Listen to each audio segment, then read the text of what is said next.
4 तक हो गया था लास्ट क्लास में, 5 रेशो के अनसोल्ड क्वेश्चंस कर रहे हैं हम लोग। फ्रॉम द फॉलोइंग इन्फॉर्मेशन, आपको लॉन्ग टर्म डेब्ट टू नेटवर्थ दे रखी है 0.5, total asset turnover 2.5, average collection period 18 दिन का, inventory turnover 9, gross margin 10%, acid test ratio 1। अरे मरा, फिगर नहीं दे रहा है कोई भी, नीचे कुछ फिगर दी है। 360 दिन लेके चलना है, एसेट साइड पूरी गायब दिख रही है, नोट पेएबल है, लॉन्ग टर्म डेब्ट है, कॉमन स्टॉक और रिटेन अर्निंग है, ख़त्म। ऐसे क्वेश्चन भी बहुत बढ़िया लगते हैं मुझे। क्यों बढ़िया लगते हैं? क्योंकि आपने अगर बैलेंस शीट का परफॉर्मा बना के दे दिया ना हमें, तो हमें ये तो याद रहेगा अब क्या क्या मिसिंग है। मतलब ज़्यादा दिमाग नहीं लगाना पड़ेगा, हमें पता है कि ये चीज़ मिसिंग है, बस यही निकालनी है। जैसे लाइबिलिटी साइड में मेरे को 2 क्वेश्चन मार्क दिख रहे हैं, 3 है वैसे, एक लॉन्ग टर्म डेब्ट पे, एक टोटल लाइबिलिटी में, एक लवीना के सर पे, ठीक है।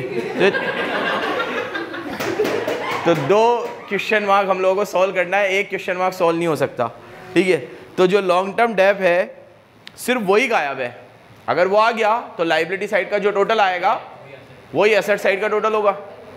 तो ऊपर देखो कोई रेशो में लॉन्ग टर्म डेब्ट है क्या? पहले वाले में ही है लॉन्ग टर्म डेब्ट, और पहले वाले में लॉन्ग टर्म डेब्ट टू नेटवर्थ का रेशो है 0.5। तो लॉन्ग टर्म डेब्ट और नीचे नेटवर्थ कितना है ये? 0.5। तो अगर ये होगा तो मल्टीप्लाई करके लॉन्ग टर्म डेब्ट आ जाएगा, और ये है मेरे पास। नीचे बैलेंस शीट में देखो, आपकी कॉमन स्टॉक है 1 लाख, रिटेन अर्निंग है 1 लाख, ये दोनों को ही नेटवर्थ बोलते हैं। कॉमन स्टॉक माने इक्विटी और रिटेन अर्निंग माने रिटेन अर्निंग, तो दोनों को टोटल करोगे तो कितनी आएगी? 1 लाख। तो उस हिसाब से लॉन्ग टर्म डेब्ट आ जाएंगे 2 लाख को इंटू करेंगे 0.5 से, तो कितना आ जाएगा? 1 लाख, ठीक है। Working note number 1। नंबर 2, अब अगर मैं लॉन्ग टर्म डेब्ट को क्वेश्चन मार्क की जगह पे रख दूं, तो नोट पेएबल है, लॉन्ग टर्म डेब्ट है, इक्विटी है, सबको जोड़ के total asset 4 lakh, liability 4 lakh आएगी, तो टोटल एसेट भी 4। तो कोई रेशो में टोटल एसेट हो तो वो देख लो, टोटल एसेट टर्नओवर है, तो लगाओ पहले टोटल लाइबिलिटी निकालो। ये सब क्या कर करके दिखाना उसे हर चीज़। टोटल लाइबिलिटी किससे मिल के बनी है? Notes payable plus long term डेब्ट plus common stock plus retain earning, इन सबको मिला के कितना होता है?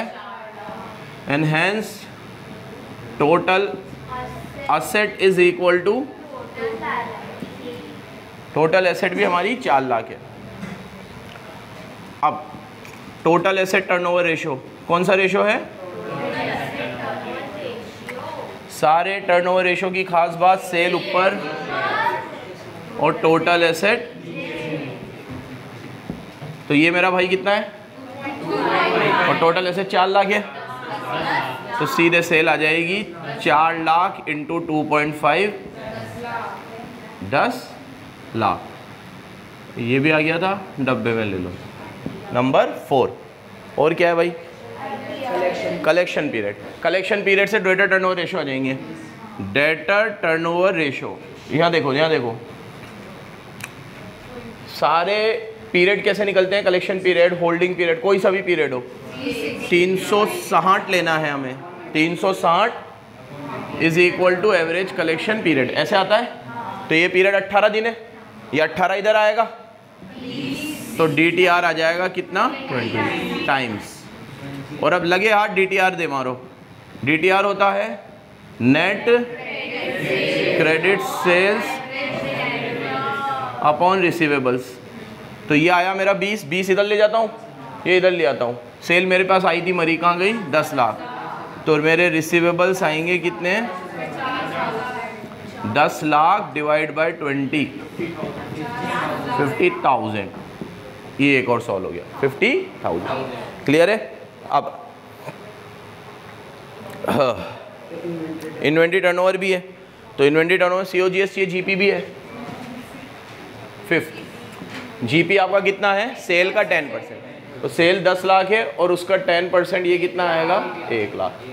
तो COGS आएगा आपका सेल माइनस GP, कितना आएगा? 9 लाख। अब इन्वेंट्री टर्नओवर रेशो होता है आपका COGS अपॉन एवरेज स्टॉक। जब मेरे पास इंफॉर्मेशन नहीं होती तो मैं क्लोजिंग लेता हूँ। क्या लेता हूँ? क्लोजिंग। ITR तो इधर आएगा, गिवन है ना ITR कितना है? 9 गिवन है, तो स्टॉक आ जाएगा COGS 9 लाख अपॉन 9 कितना आ जाएगा 1 लाख। इसको भी डब्बे में ले लेते हैं।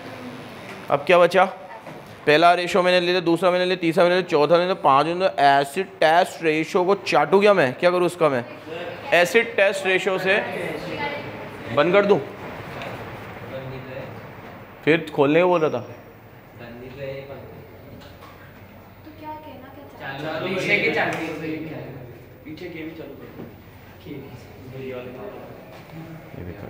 भैया आवाज़ थोड़ी, मेरी आवाज़ थोड़ी कम आती है फिर। तू तो आगे बैठा है। प्रथम तेरे को आवाज़ आ रही है ना बराबर, बस तू सुना कर बेटा, तेरे को सुनाना है। अब ये देखो स्टॉक आ गया, डेटर आ गया। अब प्यारे बच्चों क्विक रेशो लगा के करूँगा क्या मैं, क्विक रेशो का फॉर्मूला होता है ऊपर करंट एसेट में से स्टॉक माइनस होता है, नीचे करंट लायबिलिटी आती है। करंट लायबिलिटी अगर नहीं होगी तो मेरे को काम का है, करंट लायबिलिटी देखो इधर साइड में, इधर साइड में नोट पेएबल थे तो थी करंट लायबिलिटी तो ठीक है। करंट एसेट में मेरे पास कुछ बचा है क्या, कैश बचा है, कैश आ जाएगा हाँ, और कैश आ जाएगा तो plant and machine balancing figure से आ जाएगी क्योंकि मेरे पास टोटल एसेट है। तो लगा लो अब क्विक रेशो भी छठे नंबर पे। क्विक रेशो का formula CA minus inventory upon CL। Quick ratio कितना है 1 है। CA नहीं है मेरे पास और स्टॉक मेरे पास आया था 1 लाख और CL नोट पेबल को बोलते हैं, नोट पेबल भी 1 लाख है। इधर ले जाओ इनको, ये 2 लाख आ जाएगा मेरा CA। कितना आएगा, अब मेरी बात सुन लो, 2 लाख का CA, उसमें 1 लाख का स्टॉक है और 50 के रिसीवेबल है तो कैश भी 50 आएगा। और अगर करंट एसेट टोटल 2 लाख आई है मेरी, तो टोटल एसेट मेरी 4 आई थी, तो 4 में से 2 जाएंगे, मेरी प्लांट एंड मशीनरी भी 2 लाख आएगी। और ये हमने पूरा कर लिया। क्लियर है, सारी फिगर बढ़ लो और एक बार चेक कर लो प्यार से एकदम। पॉज करो बालक। नेक्स्ट, अब ये बैलेंस शीट तुम्हें इंफॉर्मेशन दे रखी है लक्ष्मी की, जिसमें नेट वर्किंग कैपिटल 480 की पाई गई है। कितनी है net working capital, question number 6। तो वर्किंग कैपिटल आपकी 480 है बच्चों और ओवरड्राफ्ट 80 है, ओवरड्राफ्ट 80 है और रिजर्व एंड सरप्लस 320 है। तो इन्फॉर्मेशन लिख देते हैं, बैंक OD आपका 80 है और आपका रिजर्व एंड सरप्लस कितना है 320। नीचे बोला गया है करंट रेशो आपका इतना है, लिक्विड रेशो आपका इतना है। You are required to prepare summarise balance sheet बनानी है आपको। चलो समराइज बैलेंस शीट करें, शुरू करें। यहाँ देखो मेरे पास करंट रेशो है तो ये होता है CA अपॉन CL और वर्किंग कैपिटल होता है CA माइनस CL। क्या होता है, तो वर्किंग कैपिटल को ऐसे लिखते हैं अपन CA माइनस CL। अब ये 480 है तो इसको उधर ले जाए तो करंट एसेट करंट लायबिलिटी में से एक चीज़ का इक्वेशन बन जाएगा, उसे ऊपर डाल देंगे और करंट रेशो गिवन है तो उसमें दोनों में से एक चीज़ आ जाएगी। हाँ किसमें,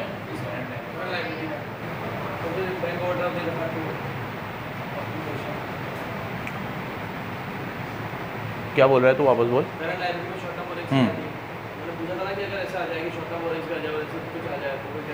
अब अपनी जो करंट लायबिलिटी निकलेगी ना वो बैंक ओवरड्राफ्ट के अलावा वाली निकलेगी। ठीक है, वैसे फॉर्मूले के हिसाब से ऐसे चलना चाहिए। ठीक है, तो पहले देखते हैं अमाउंट कितना निकलता है। मान लो वो अमाउंट ही 80 से कम निकला तो ऑब्वियस है कि उसमें 80 शामिल नहीं होगा। 80 से ज़्यादा आया तो फिर 2 बातें हो जाएंगी, लेकिन शामिल नहीं होना चाहिए उसमें। 80 अपन अलग से ही लेंगे क्योंकि फॉर्मूले में इसमें करंट लायबिलिटी में अपन लोग क्या नहीं लेते, शॉर्ट टर्म बोरोइंग्स नहीं लेते, मतलब और bank overdraft short term borrowing होता है।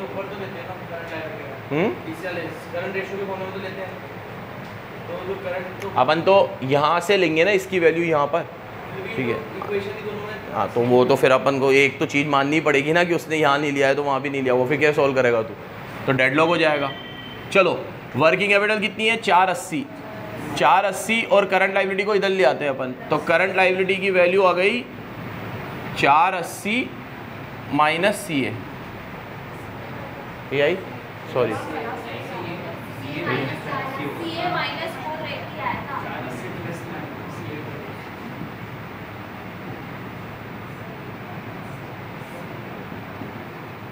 इसको उधर रख दो CL में। करंट रेशो कितना दे रखा है 2.5 सी ए को सी ए रहने दो और सी एल को ले लो सी ए, इधर उधर कर लो और डायरेक्ट सी ए की वैल्यू बता दो।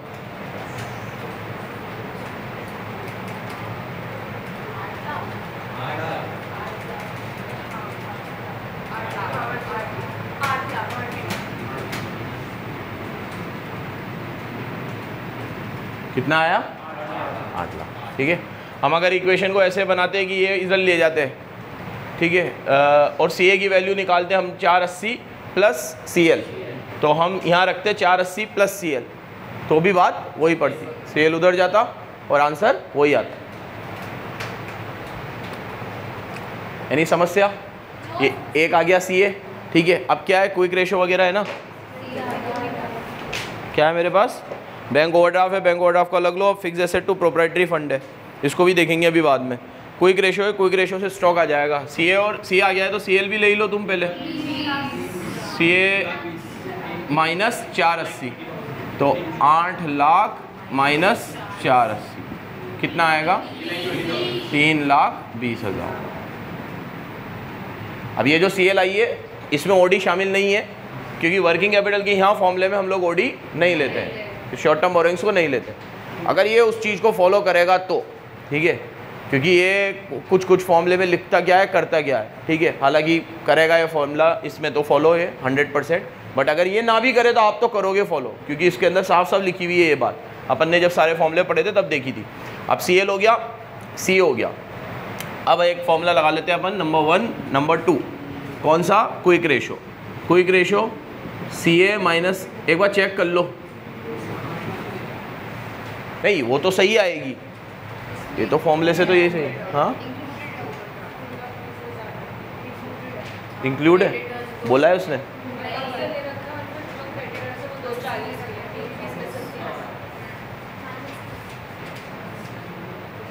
बावला पागल का बच्चा।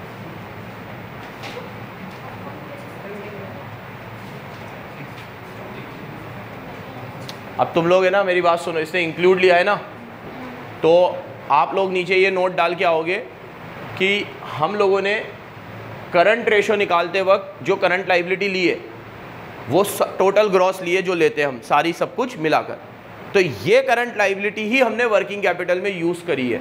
वर्किंग कैपिटल में हमने दूसरा करंट मतलब शॉर्ट टर्म बोरोइंग को इंक्लूड करा है। फिर सुनो मैं क्या बोल रहा हूँ, आप ये नोट डाल के आओगे कि करंट रेशो में तो ये दोनों पूरे आते हैं, सी ए भी पूरा आता है, सी एल भी पूरा आता है। हमारे पास करंट रेशो 2.5 था, ये 2.5 कब आ सकता है? जब मैं ये फिगर लूँ जो मैंने लिए। अगर मैं ये फिगर नहीं लेता तो ये 2.5 नहीं आ सकता, फिर इम्पॉसिबल है। तो ये 2.5 लाने के लिए ज़रूरी है कि सी ए कितनी हो 8 और सी एल कितनी हो 320। अगर मैं मान लूँ कि इसमें इंक्लूड नहीं है, जो कि मैं मानता ही, तो फिर मैं 80 जोड़ता तो 4 लाख हो जाती, और 8 लाख को 4 लाख से करूँगा तो आंसर 2 आएगा, 2.5 नहीं आएगा। तो this assumption does not hold goods. इसका मतलब ये जो करंट रेशो निकाला गया है ये टोटल ग्रॉस करंट एसेट और ग्रॉस करंट लायबिलिटी को लेकर निकाला गया है, जो हमेशा ऐसा होता ही है। लेकिन अब अगर मैं वो करंट लायबिलिटी को यहाँ पे लूँ तो फिर मेरी वर्किंग कैपिटल सही नहीं आएगी, ठीक है, क्योंकि अब मैंने वर्किंग कैपिटल कैसे निकाली, 8 सही है मेरा और 480 ये 320 भी सही है। 8 में से 320 गया तो 480 आया, तो ये जो वर्किंग कैपिटल इसने दे रखी है 480, ये सही है, नेट वर्किंग कैपिटल है। लेकिन आप वर्किंग कैपिटल में क्या नहीं लेते हो, शॉर्ट टर्म बोरोइंग्स नहीं लेते हो, ठीक है, तो वो शॉर्ट टर्म बोरोइंग्स हम लोगों ने इसके अंदर इंक्लूड नहीं करी है, तभी ये रेशो फिक्स बैठेगा। नहीं तो फिर अगर मैं इसको सही से निकालूं तो अगर ये 320 है, इसमें शॉर्ट टर्म बोरोइंग इंक्लूड नहीं है, तो फिर मैं 80 भी जोड़ूं इसमें, तो ये होंगी 4, और फिर मैं 8 लाख को 4 लाख से करूं तो करंट रेशो आएगा 2। तो मतलब इसने जो हमें करंट रेशो दिया है वो शॉर्ट टर्म बोरोइंग को एक्सक्लूड करके ही दिया है, बेस सेम करने के लिए, कि अगर मैंने यहाँ से नहीं लिया है तो मैं यहाँ भी नहीं लूँगा, मैं यहाँ लेता तो फिर मैं यहाँ भी लेता, क्योंकि ये मिसिंग फिगर वाला क्वेश्चन है। हमें कोई चीज़ कैलकुलेट करनी है और कैलकुलेट करने में हम रिवर्स चल रहे हैं, तो रिवर्स चलते वक्त हमें वैसे चलना पड़ेगा जैसे ये चला रहा है, समझ रहे हो। एक होता है कोई सही डेटा से कोई चीज़ को कैलकुलेट करना, तो आप मुझे पूरा डेटा देते तो मैं उसे कैलकुलेट करता। एक होता है मिसिंग फिगर से जैसे इसने कर रखा है वैसे उस जगह तक पहुंचना। उस जगह तक पहुंचने के लिए दोनों जगह मुझे बेस सेम लेना पड़ेगा, क्योंकि मैं ये इक्वेशन को यहाँ पुट कर रहा हूँ या फिर इस इक्वेशन को यहाँ पुट कर रहा हूँ, तो दोनों जगह पे अगर मैंने बेस ही हिला दिया, जो अभी ये बोल रहा था, तो मैंने क्या बोला, अगर तुम दोनों जगह पे हिला दोगे बेस तो फिर तो गलत हो जाएगा, फिर कैसे सही आएगा, आ ही नहीं सकता। तो इसीलिए ये मिसिंग फिगर का क्वेश्चन है। और अगर ये तुम्हें कंसेप्चुअल आए कभी पूछने को, वो सारा डेटा ये हमें देता, तो फिर हम उसमें वही करते जो हमने नोट्स में पढ़ा है। ये बात याद रखोगे आप लोग, समझो बराबर कि हम किस चीज़ से किस चीज़ को कैलकुलेट कर रहे हैं। अब इसके अंदर लो तुम लोग क्विक रेशो कितना 2.5 1.5। अभी अगर मान लो ये बैंक ओवरड्राफ्ट वाली बात हमें याद नहीं आती, ये नॉर्मल हम 12th में होते हैं, तो ये क्वेश्चन हम ऐसे बहुत बार सॉल्व करा है हमने। करंट वर्किंग कैपिटल की वैल्यू निकाली, यहाँ पुट करा, पुट करके आंसर निकाला, बहुत बार करा है, ठीक है। तो बस उसी तरीके से जनरल परसेप्शन के साथ सॉल्व करना है हमें, ठीक है। ये मानकर कि नॉर्मल दोनों जगह पे जो करंट लायबिलिटी ली गई है वो सेम है, अलग अलग करंट लायबिलिटी दोनों जगह पे नहीं ली गई है, नहीं तो वो डेटा हमारा जो उसने दे रखा है वो गलत साबित हो जाएगा। 2.5 के आगे फिर वो कितना आ जाएगा, 2 आ जाएगा। चलो अब ये 1.5 हो गया। CA हमारा कितना आया था, 8 लाख, स्टॉक हम निकाल लेंगे, और करंट लायबिलिटी आई थी हमारी 3,20,000।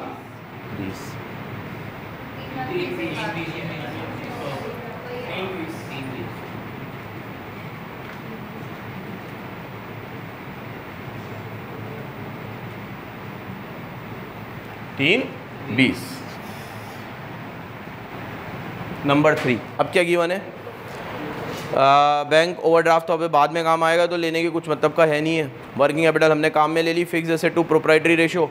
अब बेटा fix asset to proprietary ratio में मेरे पास फिक्स एसेट और प्रोप्राइटरी रेशो दोनों नहीं है, ठीक है, दोनों नहीं है मेरे पास। अब रिजर्व एंड सरप्लस है लेकिन इक्विटी नहीं है, और प्रोप्राइटरी रेशो में आती है नेटवर्थ, और नेटवर्थ में आती है equity plus reserve and surplus. Reserve and surplus तो है, इक्विटी नहीं है मेरे पास, ठीक है। तो इसको इक्वेशन बना के सॉल्व करना पड़ेगा। इधर अपन एसेट और लायबिलिटी को टोटल करके और ऐसे रख रुखा के करेंगे इसको। जब भी ऐसे कहीं पे उलझो तो एक बैलेंस शीट बना लिया करो प्यार से एकदम। इधर आएंगी फिक्स एसेट, इधर आएंगी करंट एसेट, इधर आएगी मेरी नेटवर्थ, इधर आएंगी मेरी long term borrowing, long term borrowing non current liability मतलब, और यहाँ करंट लायबिलिटी। अब देखा जाए तो मेरे पास ये तो है, कितनी है ये, 8 लाख। ये भी आ गई है मेरे पास, कितनी, इससे माइनस करेंगे तो वर्किंग कैपिटल आएगी, ये नहीं है मेरे पास अभी, ठीक है, और ये दोनों भी नहीं है। किसने बोला, there is no long term, पाप कटा, तो इधर से एक गायब है और इधर से एक गायब है, लेकिन इसके अंदर का एक एलिमेंट है रिजर्व एंड सरप्लस, तो वो एक एलिमेंट हमारे किसी काम का नहीं है।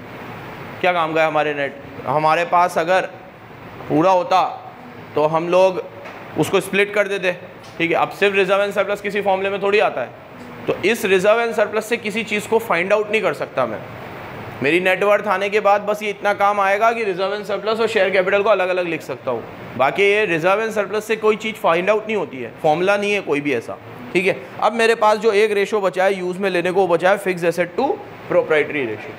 तो यहाँ पे fix asset upon net worth is equal to कितना है ये, 0.75, ठीक है। तो इधर मल्टीप्लाई होगा अगर, तो फिक्स एसेट की वैल्यू आएगी नेट वर्थ 0.75, नेट वर्थ कितनी आएगी, लगाओ दिमाग। अब मैं अगर इस फिक्स एसेट की जगह पे यहाँ नेट वर्थ की वैल्यू रख दूँ, ठीक है, और दोनों को टोटल को इक्वेट कर दूं कि ये और ये बराबर, तो नेट वर्थ को x मान के कर सकता हूं मैं। तो अगर मैं इसको x मानूं तो यहाँ रख देता हूं x और इसको रख देता हूं 0.75x, और ये एसेट और लायबिलिटी दोनों क्या होते हैं, बराबर होते हैं, इनको बराबरी पे रखकर x की वैल्यू निकाली जा सकती है। तो इक्वेशन बनेगी नंबर 5 पे ऐसी, x plus 3,20,000 is equal to 0.75x plus 8 lakh, 19,000 20,000 19,20,000। ये x क्या है हमारी नेटवर्थ, और नेटवर्थ दो चीज़ों से मिलके बना है, शेयर कैपिटल और रिजर्व से। ये तो दे ही रखे थे 3,20, ये तो दे ही रखे थे, तो ये भाई आ गया कितना, ये भाई आ गया कितना, 16 लाख। और अब उस हिसाब से फिक्स एसेट आ जाएंगी, फिक्स एसेट शेयर नेटवर्थ का 0.75 है, तो 19,20,000 का 0.75, 14 लाख। आंचल जहां अटको क्या बना लो, ठीक है। 12 से ये बात बोलता हूँ मैं, रेशो में भी ये बात बोलता था मैं, जहां अटको 99% केसेस में इससे मदद मिली जाएगी तुम्हें, तुम किसी कंक्लूजन तक तो पहुंच जाओगे। जहां कोई डेडलॉक आए क्या बना लो, बैलेंस। ये तो बिल्कुल सिंपल होती है, यहाँ 2 चीज़, यहाँ 3 चीज़ बस। चलो आगे बढ़े, सब फोटो वोटो ले रहा है।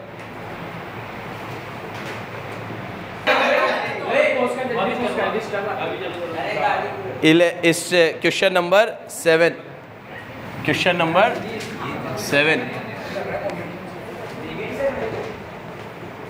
क्या बोल रहा है बेटा, जूते खा के मानेगा कि मान जाएगा ऐसे ही?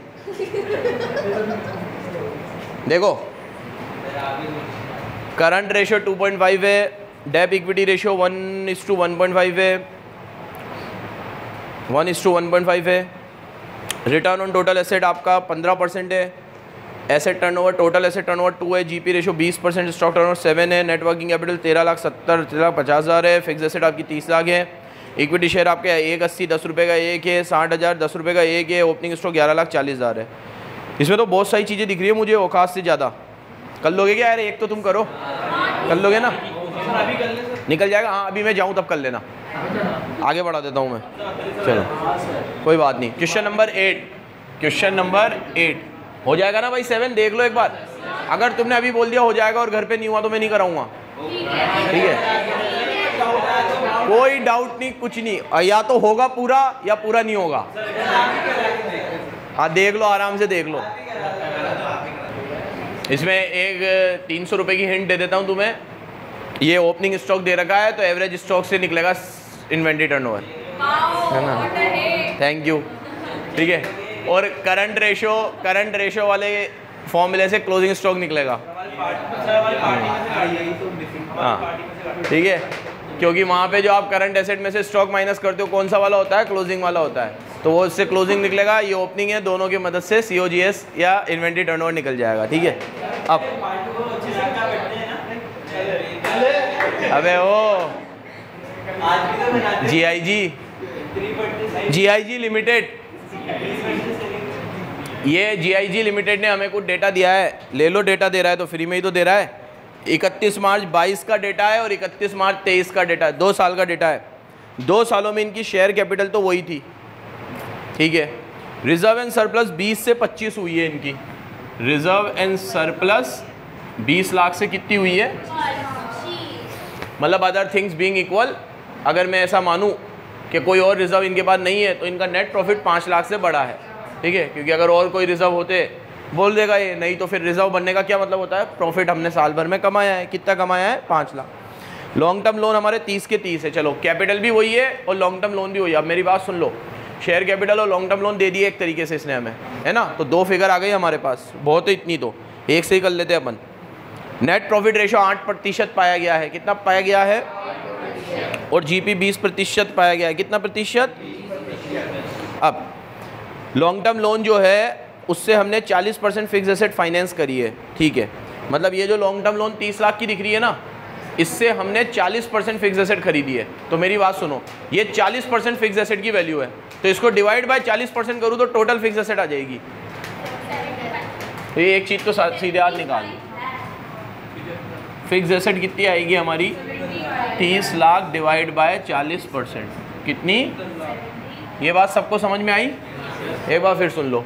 उसने कहा है कि ये जो लोन लिया गया है इससे फिक्स एसेट को फाइनेंस किया गया है, तो इस लोन लेकर जो हमने फिक्स एसेट खरीदी है ये वाली, वो 40% है, तो टोटल फिक्स एसेट 100% होगी, तो ये 40 की वैल्यू है, तो पूरे 100 की कितनी होगी, divide by 40 × 175 lakh. Stock turnover ratio COGS से 4 है, ठीक है, स्टॉक टर्नओवर रेशो 4 है। डेटर आपके 90 दिन की सेल के बराबर है, तो सेल आ जाएगी तो 90 दिन कर दूंगा तो डेटर भी आ जाएंगे। ऐसा बोला, डेटर रिप्रेजेंट 90 डेज सेल, अगर सेल आ जाएगी और सेल आ जाएगी तो ऊपर COGS भी आ ही जाएगा, क्योंकि GP रेशो है मेरे पास। GP रेशो कितना है मेरा, 20%, तो पूरा दारोमदार सेल पे है।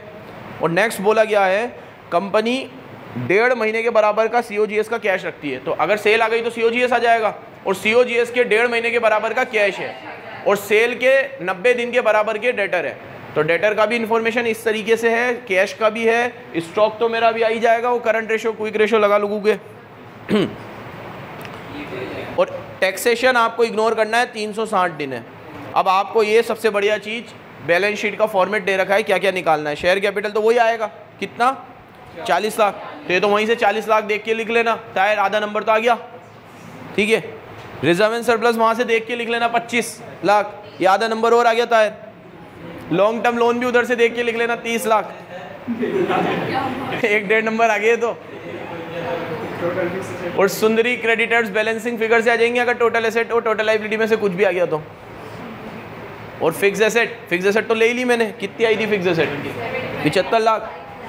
डेटर, स्टॉक और कैश ये सब निर्भर करेगा अब मेरे किस पे, सेल पे, और सेल आएगा प्रॉफिट से, क्योंकि यहाँ से मेरा नेट प्रॉफिट पता चल रहा था मुझे कितना, नेट प्रॉफिट आया 25 lakh minus 20 lakh is equal to 5 lakh. अब आपका जो नेट प्रॉफिट रेशो होता है बच्चों, वो होता है net profit upon sales into 100, होता है कि नहीं होता है। तो ये जो 5 लाख की सेल है ये 8% है, नेट प्रॉफिट रेशो 8% है, तो पूरी सेल कितनी होगी, 5 लाख डिवाइड बाय 8%,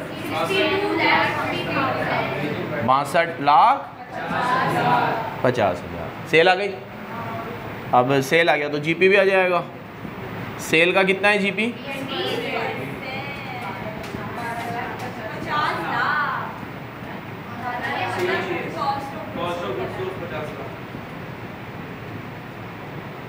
और COGS आएगी आपकी सेल माइनस जीपी 50 लाख, ठीक है। हो गए चांडक, COGS आ गया। अब COGS से क्या आएगा आपका, स्टॉक टर्नओवर। क्या है स्टॉक टर्नओवर, 4 है, तो स्टॉक टर्नओवर है COGS अपॉन स्टॉक, तो स्टॉक आएगा आपका 50 लाख अपॉन 4, 12,50,000, ठीक है। इसकी शीट के क्वेश्चन है ना, मैंने कुछ हटा दिए थे, वापस डाल दूंगा, 50 एक क्वेश्चन है, करते रहना बैठे बैठे, फ्री तो रहते हो।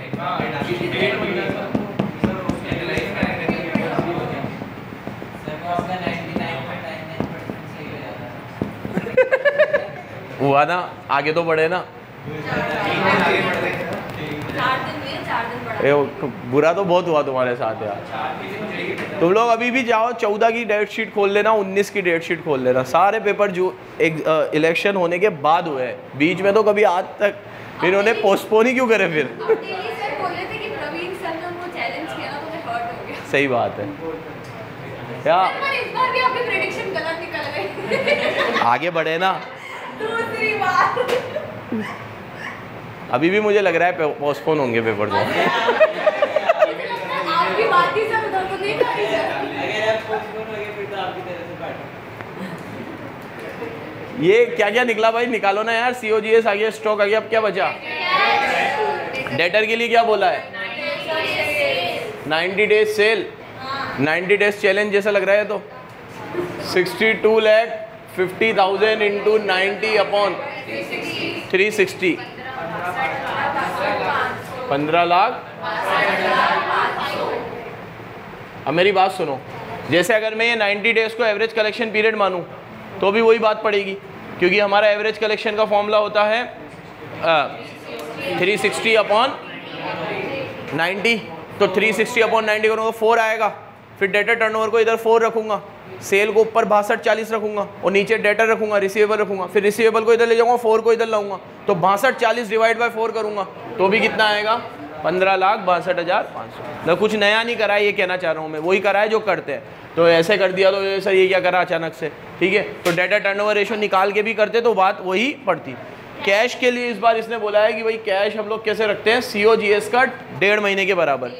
तो हमारा COGS आया था कितना, 50 लाख, और 1.5 महीना मतलब 1.5 अपॉन 12, 6,25,000।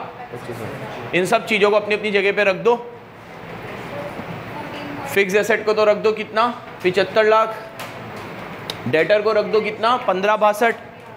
क्लोजिंग स्टॉक को रख दो कितना, 12,50। और कैश को रख दो 625। 14 लाख 500 का क्रेडिटर बता रहे हो।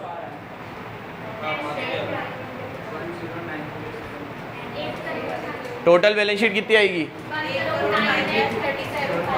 1,09,37,500। देख लो यही आ रही है क्या? 1,09,37,500। उसकी देख, उसकी 1,09,37,500। 1,09,37,500। अगला देखो। क्यों, क्या हो गया? हाँ,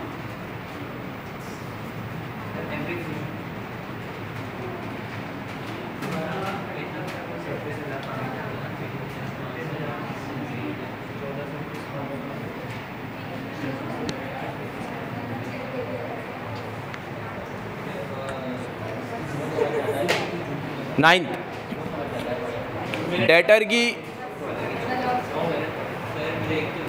डेटर वेलोसिटी 3 महीने, आराम से बोला, आराम से।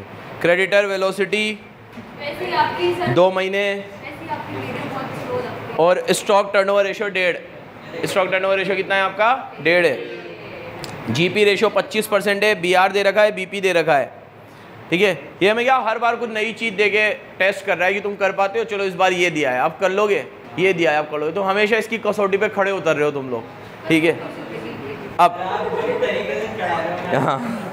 अब फिक्स एसेट टर्नओवर रेशियो 4 है और जीपी आपको 4 लाख फिगर्स में दे रखा है, और 4 जीपी रेशियो में भी दे रखा था। यही मेरी नज़रों से गिर गया ये, ठीक है। तो आपका जीपी रेशियो कितना है? 25%। कितना है?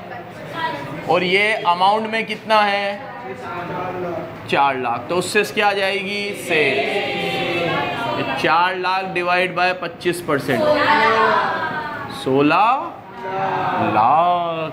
आगे फिक्स एसेट टर्नओवर रेशियो, सारे टर्नओवर रेशियो में सेल ऊपर, सेल्स अपॉन फिक्स एसेट। कितना है टर्नओवर रेशियो? 4 है। तो फिक्स एसेट की वैल्यू आएगी 16 लाख डिवाइड बाय 4। ये फिक्स एसेट आ गया। नंबर 3 आ गया स्टॉक टर्नओवर रेशियो, और उसमें सीओजीएस काम आएगा स्टॉक टर्नओवर में, और जीपी भी है मेरे पास, सेल भी है। तो सेल्स माइनस जीपी करके आ जाएगा तुम्हारा सीओजीएस। तो सीओजीएस आएगा तुम्हारा 16 लाख माइनस 4 लाख 12 लाख। नंबर 4, अब inventory stock turnover ratio COGS upon, अब रुक जाओ, अब एवरेज लेना है, क्लोजिंग लेना है, इन्फॉर्मेशन पढ़ लेता हूँ। क्या गिवन है? नीचे क्लोजिंग गिवन है, इन्फॉर्मेशन गिवन है कि क्लोजिंग ओपनिंग से 10 ज़्यादा है, तो उससे मेरे पास दोनों ही आ सकते हैं अब, ठीक है। तो मैं एवरेज लूँगा अब, एवरेज स्टॉक इधर आएगा। स्टॉक टर्नओवर 4 है ना? कितना है? तो 12 लाख अपॉन 1.5 क्या आएगा? अब एवरेज का फॉर्मूला होता है ओपनिंग प्लस क्लोजिंग अपॉन 2। तो एवरेज तो 8 लाख है, ये 2 इधर आके मल्टीप्लाई होगा, और ओपनिंग क्लोजिंग की एक रिलेशन बोली है कि क्लोजिंग 10 ज़्यादा है ओपनिंग से। तो ओपनिंग को अगर मैं x मानूं तो ये x प्लस 10,000 है। कितना है? तो ये हुआ 16 लाख, और 2x, 16 लाख में से 10 गए, 1590, 1590 2x, तो x आया, x आया, ये मैंने ओपनिंग माना था भाई, ओपनिंग को x माना था, तो क्लोजिंग इससे 10 ज़्यादा होगा, तो क्लोजिंग स्टॉक होगा 8 लाख। ठीक है मेरे बच्चों, और हो गया। अब डेटर और क्रेडिटर भी निकाल लो। अब इसे डेटर वेलोसिटी तो दे ही रखी थी, 3 महीने की है, तो उससे क्या आ जाएगा? डेटर टर्नओवर 12/3 करोगे, डेटर टर्नओवर 4 आएगा। डेटर टर्नओवर को इधर रखना, सेल को इधर रखना, तो नीचे से डेटर आ जाएंगे। और COGS के फॉर्मूले से परचेज ले लेना, क्योंकि क्रेडिटर टर्नओवर में परचेज काम आती है। तो COGS का फॉर्मूला होता है ओपनिंग स्टॉक प्लस परचेज। तो COGS आ गया था मेरा 12 लाख, ओपनिंग आ गया था मेरा 795, परचेज मुझे नहीं पता, और ये आया था मेरा 8,05,000। तो ये उधर आके प्लस होगा और ये उधर जाके माइनस होगा। परचेज आएगी मेरी 12,10,000, ठीक है। 10,000 का फर्क आएगा बस, ओपनिंग क्लोजिंग का फर्क परचेज में आएगा। तो परचेज की हाँ दोनों आते हैं। अब इसने क्या बोला है कि BR हमें दे रखा है और BP भी हमें दे रखा है। तो आप जब टर्नओवर रेशो लगाओगे तो आपके टर्नओवर रेशो में रिसीवेबल्स आएंगे, तो रिसीवेबल में से BR हटा देना, बचे हुए डेटर है, और आपके उधर वाले रेशो से पेएबल आएंगे, तो पेएबल में से BP हटा देना, बचे हुए क्रेडिटर है ना, क्योंकि सारे उधर रिसीवेबल आते हैं, रिसीवेबल में डेटर और BR इंक्लूड होते हैं, और पेएबल में क्रेडिटर और BP इंक्लूड होते हैं। तो बस हटा देना, समझ गए। और उनका ओपनिंग क्लोजिंग नहीं दे रखा है, तो वो क्लोजिंग ही आएंगे सीधे। क्या आएंगे वो? जैसे COGS में ओपनिंग क्लोजिंग की इक्वेशन थी तो वो एवरेज आया, वहाँ पे एवरेज नहीं आएगा, वहाँ सीधा क्या आएगा? क्लोजिंग। क्लोजिंग का रिसीवेबल आएगा, फिर बोल रहा हूँ उसमें से BR कर दूँ क्या, या हो गया? हो गया। चलो अगला देखो, क्वेश्चन नंबर 10। चलो 2 कल करते हैं यार, 10 और 11। 11 रुक जाओ 1 मिनट, 11 में कुछ दम है क्या? 10 में तो दम नहीं लग रहा मुझे। 10 में एवरेज स्टॉक दे रखा है, current ratio, asset test ratio, PBIT to PBT, collection period है, स्टॉक टर्नओवर रेशो है, 10 लाख की वर्किंग कैपिटल है, 2 फिगर है, ऑपरेटिंग एक्सपेंस भी 9 लाख। चलो कल करते हैं बाकी।